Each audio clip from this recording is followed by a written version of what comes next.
আসসালামু আলাইকুম guys, হাইসাইড blog থেকে আমি আছি আরিফুল ইসলাম আপনাদের সাথে। মহান বিজয় দিবস উপলক্ষে আমরা বন্ধুরা মিলে যাচ্ছি বাংলাদেশের মেঘালয় রাজ্য সৌন্দর্যে ভরপুর সুনামগঞ্জ জেলার প্রত্যন্ত অঞ্চল ডলুরা শহীদ মিনারে। আমি আজকে ডলুরা শহীদ মিনার আপনাদের সামনে এমন ভাবে উপস্থাপনা করব যা আপনারা আগে কোনোদিন দেখেননি। আপনারা যদি এখানে আসতে চান, বাংলাদেশের যে কোনো প্রান্ত থেকে সুনামগঞ্জ সুরমা নদী পার হওয়ার পর যে কোনো ড্রাইভারকে বললে আপনাদের গন্তব্যস্থানে পৌঁছে দেবে।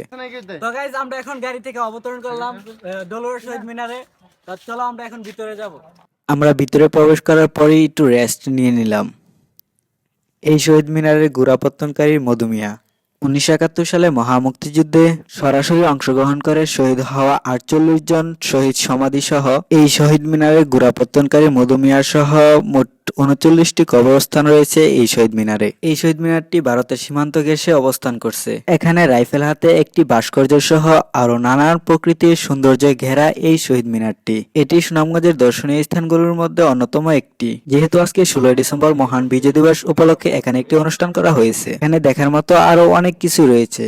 তো আজকে এই পর্যন্তই। সবাই ভালো থাকবেন, সুস্থ থাকবেন। ভালো লাগলে লাইক, কমেন্ট এন্ড শেয়ার করে দিবেন। দেখা হচ্ছে পরের ভিডিওতে।